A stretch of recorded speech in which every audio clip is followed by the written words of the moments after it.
Do you smell that? That's the stale, sweaty, stressful stink of Parliament returning. Woo! Ahead of our politicians getting back to spending their days making clickbait content for social media by yelling at each other in the House of Commons, the political parties are getting their teams organized for back to school. Mark Carney put together one mandate letter, breaking with his predecessor's tradition of publicly releasing one letter for each cabinet minister. And Pierre Poilievre announced a huge list of which MPs get critic roles, which made it even more interesting that some notable names didn't make the cut. We're going to talk about all that, and then I'm going to talk about some upsetting international news. First up, the mandate letter. Hoo boy. Let me explain what these things are. A mandate letter is a document that a prime minister sends to each of his cabinet ministers telling them what he expects of them. And in 2015, Justin Trudeau started publishing these for everyone to see, which is great because then we could look at them and start to get some info on the kinds of priorities that you can expect from a government on specific files. But yesterday evening, after I had finished my video for the day, Mark Carney confirmed in a press conference that he was only writing one mandate letter, representing a unified vision for what the government is going to deal with. So let's take a peek at it, shall we? The letter kicks off by laying out the context that we are facing a generational challenge. The global trading system is being transformed, Carney wrote, and he said Canada's, quote, long-standing weak productivity is straining government finances, making life less affordable for Canadian families. He then talked about a lot of the stuff he usually talks about, that Canada has to build new infrastructure, diversify our trade, and become an energy superpower, and that we have to do this fast. And because of course he did, Mark Carney also mentioned how AI will create, quote, opportunities for millions of Canadians to find new, rewarding careers. And he pledged to make the government more productive by deploying AI. Oh good, I can't wait for all the government services and jobs that are helped by a technology that suggested that we eat one rock a day. Anyways, the letter itself lays out 7 priorities. First, establishing a new economic and security relationship with the United States and strengthening our collaboration with reliable trading partners and allies around the world. Second, building one Canadian economy by removing barriers to interprovincial trade and identifying and expediting nation-building projects that will connect and transform our country. Third, bringing down costs for Canadians and helping them to get ahead. Kind of vague. Fourth, making housing more affordable by unleashing the power of public-private cooperation, catalyzing a modern housing industry, and creating new careers in the skilled trades. We're almost through it. Fifth, protecting Canadian sovereignty and keeping Canadians safe by strengthening the Canadian Armed Forces, securing our borders, and reinforcing law enforcement. Sixth, attracting the best talent in the world to help build our economy while returning our overall immigration rates to sustainable levels. And lastly, and I am so proud of you if you didn't swipe away while I was reading all of this,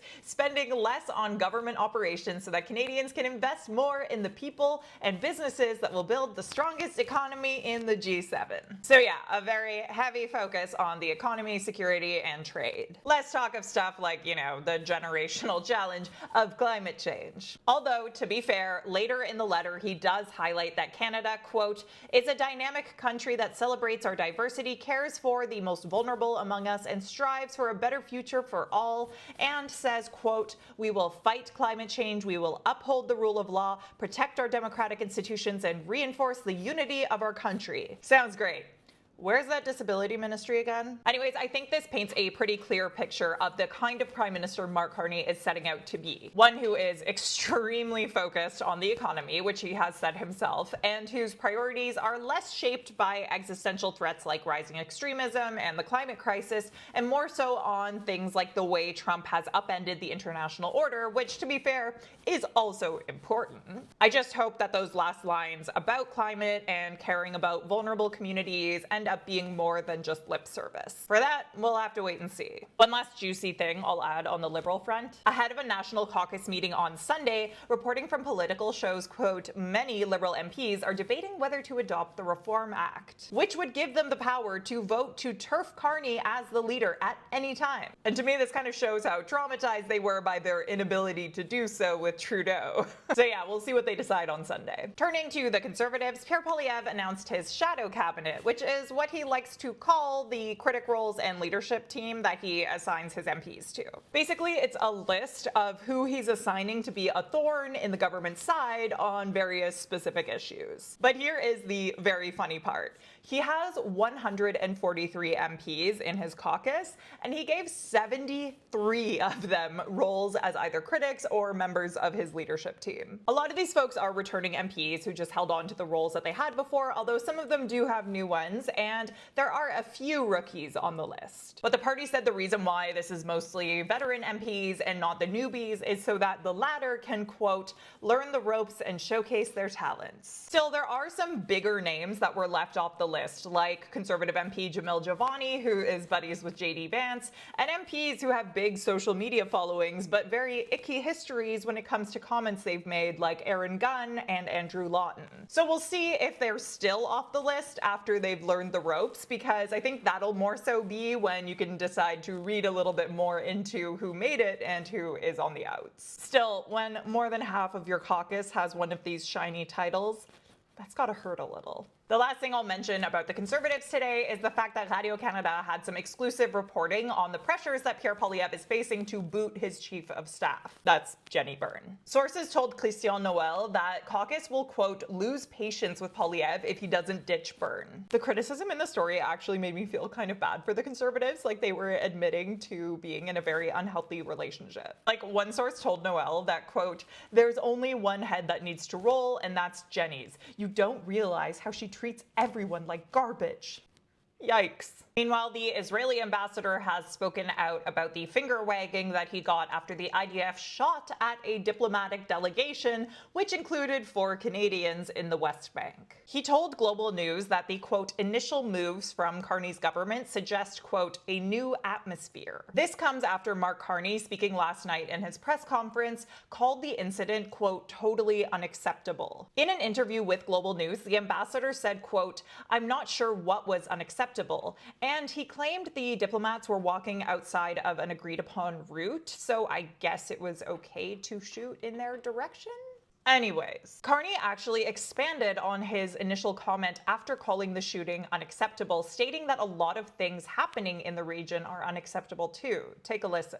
We expect a full investigation. We expect a immediate explanation of what happened. It's totally unacceptable. It's some of many things that are totally unacceptable that's going on in the region. Meanwhile, as the genocide in Gaza continues, there was also a really awful violent act in Washington, where 2 Israeli embassy staff were murdered last night outside of a Jewish museum in Washington. This has prompted international condemnation. Mark Carney posted a statement about these murders, saying he is, quote, devastated and appalled by the murder of 2 young Israeli embassy staff. The gunman reportedly yelled, "Free Palestine," while he undertook this horrific act. An act that did nothing but create more pain and anger, both for the families and loved ones of those who were killed and for the broader society that has been shaken and harmed by this action. And it did nothing to help free Palestine. In fact, it's already being used to try to justify more harm against Palestinians. And look, I understand that this is happening in a context where we are all witnessing a genocide in Gaza that many of our leaders, media, and more are utterly complicit in. It's devastating, and it's also really hard not to notice how some lives are treated with more of the humanity and compassion that every single human deserves. But please, don't let your sense of humanity, your morality, be broken and pulled down to meet those who are causing so much pain and suffering, because that just begets more of both. And I know we have the power to be better and to demand better from others as a result. That's all the news for today. I'll be back tomorrow, but until then, what do you think of all this?